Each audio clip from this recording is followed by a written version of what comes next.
میں عاد کا ذکر ہے اور ان کی طرف دعوت توحید دینے کے لیے اللہ تعالیٰ نے حضرت ہود علیہ السلام کو بھیجا۔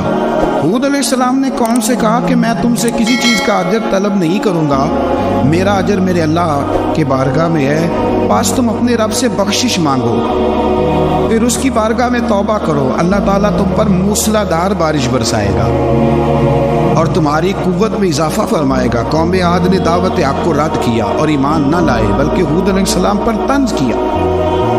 وہ کہنے لگے کہ ہمارے تو معبودوں نے، ہمارے بتوں نے معاذ اللہ آپ کو پاگل بنا دیا ہے، آپ کو مجنون بنا دیا ہے، الٹا حضرت ہود کو کہنے لگے اس لیے آپ ایسی باتیں کرتے۔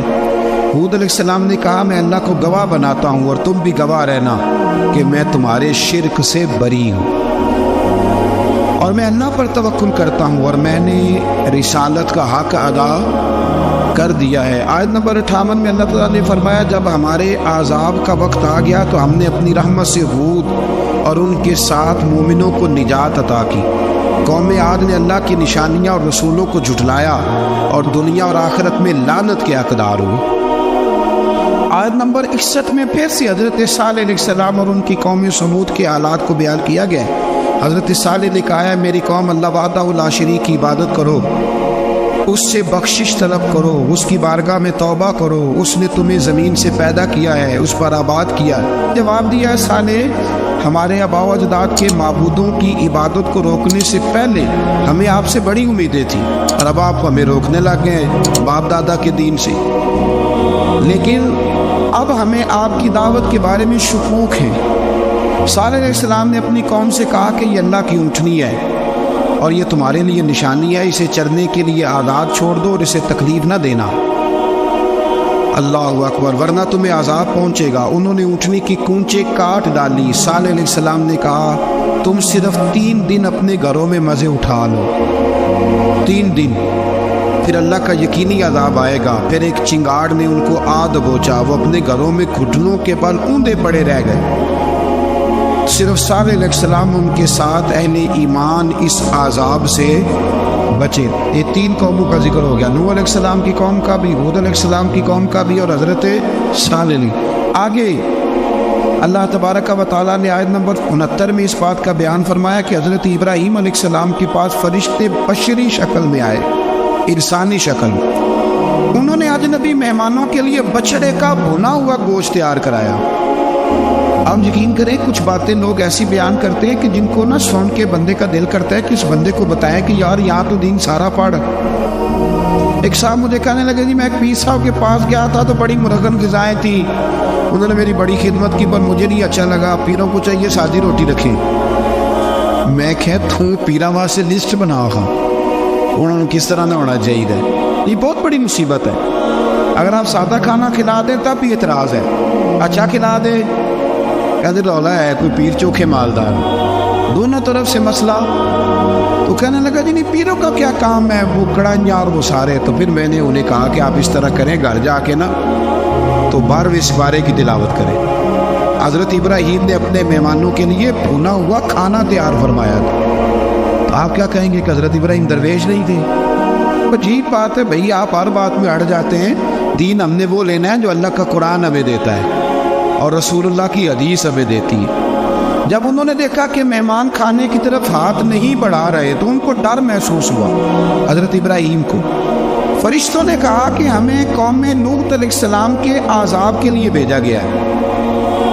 حضرت ابراہیم کی بیوی کھڑی تھی، اس پر وہ مسکرائی تو فرشتوں نے اللہ کی طرف سے انہیں حضرت اسحاق علیہ السلام اور اس کے بعد حضرت یعقوب علیہ السلام کی بشارت عطا۔ اسحاق علیہ السلام حضرت ابراہیم کے بیٹے ہیں اور یعقوب علیہ السلام پوتے ہیں، اور یعقوب علیہ السلام کے بیٹے یوسف علیہ السلام۔ ہاں اللہ اگر چاہے تو 7 نسلوں میں نبوت رکھ دیتا ہے اگر اس کی منشا۔ تو حضرت یعقوب کی بشارت دی، انہوں نے حیرت سے کہا کہ ہم دونوں میاں بیوی تو بوڑھے ہیں، اس عمر میں اولاد کیسے ہوگی؟ تو فرشتوں نے جواب دیا اے ابراہیم کے گھر والوں، تم پر اللہ کی رحمتیں اور برکتیں ہوں، اللہ کی قدرت پر تمہیں کیوں تعجب ہے؟ اللہ فرماتا ہے کہ بیٹے کی بشارت سن کر ابراہیم کا خوف دور ہو گیا اور پھر وہ قوم لوط کے بارے میں گفتگو کرنے لگے۔ ابراہیم بہت بردبار، اللہ سے آہوزاری کرنے والے اور اس کی طرف رجوع کرنے والے تھے۔ اللہ تعالیٰ نے حضرت ابراہیم علیہ السلام کو فرمایا، اے ابراہیم اس گزارش سے آپ گریزاں رہیں، اس کا یقینی فیصلہ ہو چکا ہے اور ان پر نہ ٹلنے والا عذاب نازل ہو کے رہے گا۔ وہ کیا گناہ کرتے تھے؟ لوط علیہ السلام کی قوم میں نے بتایا تھا، مرد مردوں سے بدفعلی کرتے۔ تو حضرت ابراہیم نے بھی عرض کی، بار بار گزارش کی، بحث کی کہ اللہ مہربانی فرما ان کا عذاب۔ آپ دیکھیں نبیوں کے حوصلے کتنے بڑے ہیں، قومیں تنگ کرتی ہیں اور طرح طرح کی باتیں کرتی ہیں اور پیغمبر پھر بھی کہتے ہیں یا اللہ مہربانی فرما، اے اللہ ان سے عذاب۔ آیت نمبر 77 میں حضرت لوط علیہ السلام کی قوم کی بدعمالیوں اور لوط علیہ السلام کے اپنی قوم کو بدعمالیوں کے باعث فرشتوں کی آمد، قوم کے بدعمال لوگوں کے دوڑ کر آنے اور حضرت لوط کو ان کے سمجھانے اور ان کے انکار پر مضطرب ہونے کا ذکر ہے، جس پر فرشتوں نے حضرت لوط کو تسلی دی کہ آپ فکر نہ کریں، ہم آپ کے رب کے فرشتے ہیں، یہ آپ اور ہم تک نہیں پہنچ سکیں گے۔ آپ رات کے آخری حصے میں قوم کی طرف توجہ کیے بغیر ہجرت فرما لیں، اس لیے کہ صبح کے وقت ان پر عذاب آئے گا۔ جب اللہ کا عذاب آیا تو اس نے بستی کے اوپر کے حصے کو نیچے کر دیا اور قوم لوط کے اوپر اللہ کی طرف سے لگاتار نشان زدہ پتھر برسائے گئے، لگاتار پتھر آئے۔ آیت نمبر 84 میں اللہ تعالیٰ نے حضرت شعیب علیہ السلام اور ان کی قوم کا ذکر فرمایا ہے اور ان کے جرائم کو بیان کیا گیا ہے۔ وہ ناپ تول میں کمی کرتے تھے، دوسروں کو چیزیں کم تول کر دیتے تھے۔ اللہ تعالیٰ نے ان سے فرمایا کہ فساد فی الارض سے باز آؤ اور اپنے سے پہلے سرکش امتوں کا انجام دیکھ لو۔ جب حضرت شعیب کی نصیحتوں کا ان پر اثر نہ ہوا تو پھر اللہ تعالیٰ نے انہیں بھی عذاب سے ہلاک کر دیا۔ آیت نمبر 94 میں فرمایا کہ جب ہمارا عذاب آیا تو ہم نے اپنی رحمت سے حضرت شعیب اور ان پر ایمان لانے والوں کو بچا لیا اور ظالموں کو ایک زبردست چنگاڑ نے پکڑ لیا تو سو وہ اپنے گھروں میں اونٹے منہ پڑے تھے، گویا وہ کبھی وہاں آباد تھے ہی نہیں۔ آیت نمبر 96 میں حضرت موسیٰ علیہ السلام کو عطا کیے جانے والے 9 معجزات کا ذکر ہے۔ پھر فرعون اور اس کے پیروکاروں کے باطل روش کے باعث ان کی ہلاکت کا بھی ذکر فرمایا اور دنیا اور آخرت میں انہیں ملعون یعنی لعنتی قرار دیا۔ جن بستیوں کو اللہ تعالیٰ نے ہلاک کیا ان میں سے بعض کے آثار موجود ہیں اور بعض کے آثار تک معدوم ہو چکے۔ ان میں سے ہر بستی والے اپنے ظلم کے باعث ہی ہلاک ہوئے۔ اللہ تعالیٰ کسی پر ظلم نہیں فرماتا، لوگ خود اپنی جانوں پر ظلم کرتے ہیں۔ جو شخص عذاب آخرت سے ڈرتا ہے اس کے لیے اس میں نشانیاں موجود ہیں۔ آیت نمبر 106 سے اللہ تعالیٰ نے انجام کے اعتبار سے لوگوں کی 2 قسمیں بیان کی، 2 قسمیں فرمایا، ایک ہے سعادت مند لوگ اور دوسرے ہیں بدبخت۔ فرمایا بدبختوں کا ٹھکانہ جہنم ہے جس میں وہ ہمیشہ رہیں گے، اور نیک بختوں کا ٹھکانہ جنت ہے، وہ ہمیشہ اسی میں رہیں گے اور ان کے لیے اللہ کی طرف سے نا ختم ہونے والی عطائیں۔ آیت نمبر 110 میں حضور صلی اللہ علیہ وسلم کو تسلی دی گئی کہ جس طرح یہ لوگ قرآن کے بارے میں اختلاف کرتے ہیں، اسی طرح قوم موسیٰ نے تورات کے بارے میں بھی اختلاف کیا تھا اور اللہ نے ان کے اعمال کا پورا بدلہ انہیں دیا۔ آیت نمبر 112 سے سرکشی کو چھوڑ کر احکامات دین پر استقامت اختیار کرنے اور ظالموں کے ساتھ میل جول رکھنے سے بچنے کا حکم دیا گیا ہے اور فرمایا کہ ظالموں سے میل جول کا انجام دوزخ کی آگ ہے۔ ہم لوگ نہ شکوہ کرتے ہیں، کسی حکومت کو بنے ہوئے 6 مہینے گزرتے ہیں تو شکوہ شروع ہو جاتا ہے، حالانکہ وہ خود تو نہیں نہ بنتے، ان کو کوئی بنانے والا ہے۔ تو ظالم کا جو مددگار ہوتا ہے وہ بھی ظالم ہوتا ہے، اس لیے احتیاط کریں۔ اور یہ صرف سیاستدانوں کی بات نہیں، دنیا کے ہر معاملے میں آپ غور کریں کہ آپ کسی ظالم کے مددگار تو نہیں۔ اللہ تعالی ہمیں حق پر استقامت عطا فرمائے۔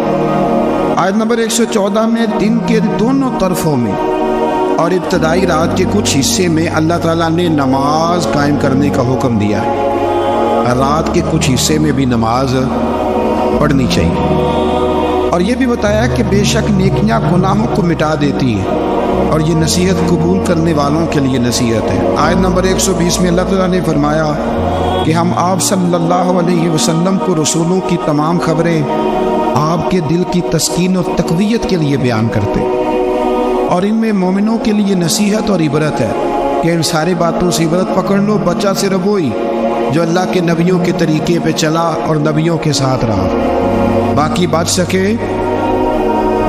نہیں۔ اللہ تعالیٰ کی طرف سے توحید و رسالت اور وقوع قیامت کے دلائل بھی ہیں۔ آیت نمبر 123 میں فرمایا کہ آسمانوں اور زمینوں میں سب غیب اللہ ہی کے ساتھ مختصر، اور ہر کام اسی کی طرف لوٹایا جاتا ہے۔ آپ اسی کی عبادت کیجئے، اسی پر توکل کیجئے، اور آپ کا رب لوگوں کے اعمال سے غافل نہیں ہے۔ اسی پارے میں نا آگے سورۃ یوسف شروع ہو رہی ہے۔ اس کو اللہ تعالیٰ نے کہا ہے کہ یہ بڑا پیارا قصہ ہے، احسن القصص کا، قصوں میں سونا قصہ۔ تو یہ کچھ 12ویں پارے میں اور کچھ 13ویں پارے میں ہے۔ میں نے یہ ارادہ کیا کہ یہ ایک ہی دن پوری بیان کی گئی۔ ایک بزرگ کی بات لکھی جو تابعی ہے، وہ فرماتے ہیں کہ ان بزرگوں کا طریقہ یہ تھا کہ وہ لوگوں سے چھپ کے نا پہاڑ کے پیچھے عبادت کرتے تھے، اور پوزیشن ان کی یہ تھی کہ کسی سے ملتے نہیں تھے، بالخصوص فجر کی نماز سے لے کر عصر کی نماز تک بکریاں رکھی ہوئی تھیں، ان کو چراتے رہتے تھے فرات کے کنارے اور نفل پڑھتے رہتے تھے۔ اس وقت کو ملنے بھی نہیں آتا تھا۔ ایک شخص بڑی دور سے ان کی شہرت سن کے آیا، میں نے تو ملنا ہے۔ لوگوں نے کہا وہ اس وقت نہیں ملتے، ناراض ہوتے۔ اس نے کہا اللہ کا بندہ ہے نا، ناراض ہو بھی جائے گا تو لمبا ناراض رہے گا نہیں، اللہ والے جلدی راضی ہو جاتے ہیں۔ پہنچ گئے۔ اب وہ بابا جی نماز پڑھ رہے تھے تو کہتے میں نے عجیب منظر دیکھا کہ بابا جی فرات کے کنارے نماز پڑھ رہے ہیں اور ایک بھیڑیا ان کی بکریوں کی حفاظت کر رہا ہے۔ کہتے میں حیران رہ گیا کہ بھیڑیا تو بکریاں کھایا کرتا ہے اور یہاں چرا رہا ہے۔ کہتے میں جب گیا تو بابا جی نوافل میں مشغول تھے، مجھے دیکھ کے کہنے لگا اس وقت کیوں آئے ہیں؟ میں نے کہا حضور اگر آئے گیا ہوں تو پھر مہربانی کرے قبول فرما لیں۔ میں بیٹھ گیا تو میں نے کہا حضور یہ بھیڑیا بکریاں چلا رہا ہے، بھیڑیا اور بکریاں کی صلح کب سے ہو گئی؟ تو فرماتے ہیں لمبی تقریر نہیں، ہلکا سا جملہ۔ فرمانے لگے جب سے بکریوں کے مالک نے رب سے صلح کر لی ہے نا،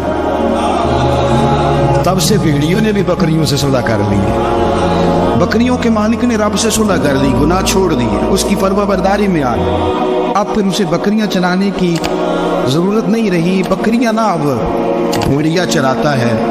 کہتے ہیں میرے اوپر کپ کپی طاری ہو گئی بزرگوں کی بات سن کے، اور مجھے پیاس لگی اور خواہش آئی کہ پتہ نہیں اب بابا جی کچھ کھلائے پلائیں گے بھی کہ نہیں، بابا جی کچھ کھلائیں گے بھی کہ نہیں۔ کہتے میرے دل میں خیال تھا تو بزرگوں نے نا ایک لکڑی کا پیالہ، ان کے پاس وہ غار میں بیٹھے تھے تو ایک چھوٹا سا پتھر تھا، اس کی ڈھلان بنی ہوئی، بابا جی نے اس کے نیچے لکڑی کا پیالہ رکھا، وہ رکھا ہی تھا تو وہ دودھ سے بھر گیا۔ کہتے انہوں نے مجھے دیا تو ٹھنڈا اور میٹھا دودھ، میری طبیعت خوش ہو گئی۔ بابا جی نے دوبارہ وہی پیالہ اسی جگہ رکھا تو شہد سے بھر گیا۔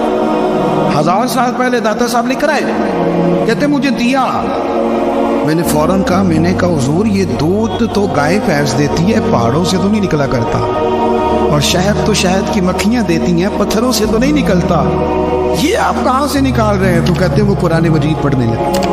وَإِذِ اسْتَسْقَى مُوسَىٰ لِقَوْمِهِ، جب موسیٰ کی قوم نے ان سے پانی مانگا، فرمانے لگے موسیٰ کی نافرمان قوم پانی مانگے، حضرت موسیٰ پتھر پہ ڈنڈا مارے تو اللہ وہاں سے 12 چشمے جاری کر دے۔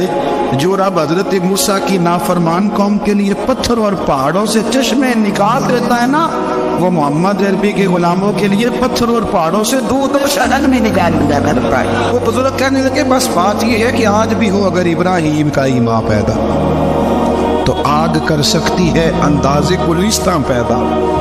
کہنے لگا حضور پھر میرے لیے بھی دعا کریں۔ آپ فرمانے لگے پھر دعا، وہ دعا نہ کرا تو مدینے والے کی غلامی شروع کر، تو نبی کریم کی غلامی شروع کر، تو رسول پاک کی غلامی شروع کر۔ ایک بات علم، پھر فرمایا اللہ رسول سے محبت، پھر فرمایا حضور کی غلامی۔ اس سے سارے مکاشفات کھلیں گے، اس سے سارے مشاہدات کھلیں گے، اسی سے کرامتیں ملیں گی، اسی سے مقبولیت ہوگی، اسی سے اللہ نبی کی بارگاہ میں درجہ ملے گا۔ پھر داتا صاحب آگے بڑھتے، داتا صاحب فرماتے صوفیاء کی ایک جماعت ہے جو کہتی ہے ہم نے تو کبھی اپنی زبان پر دکھ بیان ہی نہیں کیے، ہر شے اپنے رب رسول کے حوالے کرتی، ہر شے اللہ رسول کے اور داتا صاحب کہتے ہیں کچھ ایسے بھی ہیں جو دعا بھی نہیں مانگتے، لوگوں کے لیے مانگتے، اپنے لیے نہیں مانگتے. آپ دعا کیوں نہیں مانگتے؟ تو کہتے ہیں اللہ کو تو پتہ ہی ہے ہمیں کیا چاہیے، اسے تو پتہ ہی ہے. ایک بزرگ کی بات لکھی ہے داتا صاحب نے، میری جماعت میں نا مزاج ہے کرامتوں کا. مجھے وہ ساری باتیں بھی آتی ہیں کہ ایک بندہ کراچی سے آیا، داتا صاحب حاضری دی تو اس کی لاٹری نکل آئی. یہ بھی مجھے آتی ہے، لکھی پڑھی ہے میری کتابوں میں ہے یہ بھی. ایک بندہ، یہ ساری باتیں نا آتی ہیں کرامتوں میں، بڑی ساری چیزیں لوگ بیان کرتے ہیں کہ میں وہاں آیا اور میں نے حاضری دی تو وہ موج لگ گئی. یہ ساری باتیں آتی ہیں. ہمارے پرانے بزرگ اور بھی کسی سنایا کرتے تھے، ساری ہمیں چیزوں کا پتہ. اور جو عنوان ہے نا وہ حضرت شیخ ابو نور کہتے ہیں کہ ایک بندہ داتا صاحب کے مزار پہ گھوم رہا تھا، داتا 10 روپے دے، 10 روپے دے، 10 روپے دے. تو ایک بندہ بڑی دیر سے اسے دیکھ رہا تھا. وہ کہنے لگا داتا نے تجھے کیا دے دے؟ ادھر آ، میں دوسرے 10 دیے. بندہ بڑا حسین تھا، ہنس پڑا. کہنے لگا داتا تیرے بھی صدقے جاؤں. دن آنے لگا تو منکر سے ہی دلوا دیے، جو نہیں مانتا اسی سے دلوا دیے. وہ بڑا پریشان ہوا، میں اور چکر میں تھا اس نے میرے اوپر ہی جڑ دی ہے بات. کہنے لگا داتا تیرے صدقے جاؤں.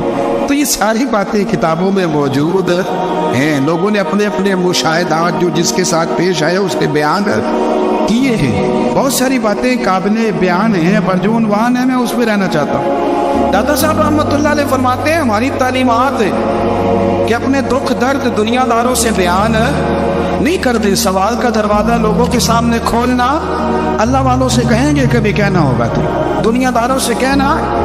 کہتے ایک شیخ احمد نام کے بزرگ تھے، ساری زندگی کسی کو کام نہیں بتایا، ساری زندگی بڑی مشکلات آئیں پر کبھی اپنی ذات پر سوال کا دروازہ نہیں کھولا. ایک ایسی مشکل آئی کہ جو حل ہی نہیں ہوتی تھی. کسی نے ان پر کوئی الزام لگا دیا. ابو مسلم نام کا ایک بادشاہ تھا، اس کی حکومت تھی، اس نے پکڑ کے قید میں ڈال دیا. اب قید میں ہی جرم لگ گیا ہے، فرد جرم عائد ہو گئی ہے، جیل میں ہے. لوگ کہنے لگے حضرت جی اپنی صفائی میں کچھ کہیں، اور ماننے لگے ساری زندگی بندوں سے کچھ نہیں کہا. اللہ رسول کو پتہ ہے میں بے گناہ ہوں، مجھے کہنے کی ضرورت نہیں. داتا غالب بخش علی حجویری نے لکھا ہے، داتا صاحب کہتے تو یقین کامل تو پیدا کر، تو ایمان تو پختہ کر. داتا صاحب کہتے ہیں وہ ابو مسلم جو بادشاہ تھا وہ نیک آدمی تھا، اسے رات کو خواب میں نبی کریم کی زیارت نصیب ہوئی اور حضور سید عالم صلی اللہ علیہ وسلم فرمانے لگے تو نے اللہ کا ایک نیک بندہ جیل میں ڈال دیا. ڈر نہیں آتا، وہ تو بے گناہ ہے. بادشاہ آدھی رات کو خود اٹھا. داتا صاحب فرماتے ہیں کسی گارڈ کو نہیں بھیجا، پولیس والے کو نہیں بھیجا، جیلر سے نہیں، خود گیا جا کے جیل کا دروازہ کھولا.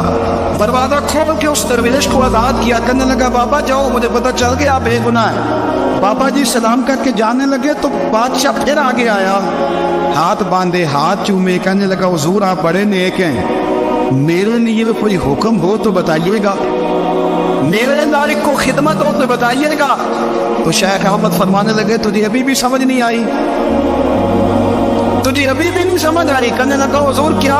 فرمانے لگا جو تہجد کے وقت تجھے اٹھا کے مجھے رہا کرنے بھیج سکتے ہیں وہ میری کوئی ضرورت باقی رہنے دیں گے؟ مجھے وہ ضرورت پڑے گی کسی اور پہ دینے کی؟ جو تہجد کے وقت تجھے اٹھا کے بھیجتے ہیں کہ جا کھول جا کے دروازہ، وہ ضرورت رکھیں گے؟ میری ضرورت مجھے رہے گی کہ میں تجھے اور وہی کام آدمی میں تجھے سمجھ نہیں آئی؟ وہ داتا علی حجویری رحمۃ اللہ علیہ فرماتے ہیں میں ہماری طبیعت ہے، ہم نے بندوں سے دل لگا لیا، دل اللہ رسول سے لگاؤ. کسی بندے سے لگانا تو اس سے لگاؤ جو اللہ والا ہو. اختلاف شدت کا تھا. ابو سفیان آئے حضور کی بارگاہ میں، آئے کس لیے؟ مکے میں قحط پڑ گیا ہے، بارش نہیں ہوتی. ادھر سمامہ بن اسال یمامہ قبیلے کے سربراہ کلمہ پڑھ کے مسلمان ہو گئے. ساری گندم اس قبیلے سے آتی تھی. سمامہ کہنے لگا تم میرے مصطفیٰ کو نہیں بانٹتے، کوئی گندم نہیں پار جاؤ. ایک بارش کوئی نہیں، دوسری گندم کوئی نہیں. ابو سفیان تڑپ کے در رسول پہ حاضر ہوئے. ابھی تھوڑے دن گزرے ہیں احد میں حضور کے دانت شہید کیے، ابھی تھوڑے دن گزرے حضور کو ستایا ہے، ابھی تھوڑے دن گزرے حضرت امیر حمزہ کا کلیجہ نکال کے چبایا ہے، ابھی تھوڑے دن گزرے حضرت انس بن نضر کی گردن کاٹی، ابھی تھوڑے دن گزرے عبداللہ بن جہش کے ٹکڑے کیے، ابھی تھوڑے دن گزرے حضور کو ستایا ہے، تڑپایا ہے. پر حضرت علی شیر خدا فرماتے میں ماننے والا اس رسول کا ہوں، اس کے دانت شہید ہو گئے، عہد کے اندر ساری داڑھی لہو سے بھر گئی.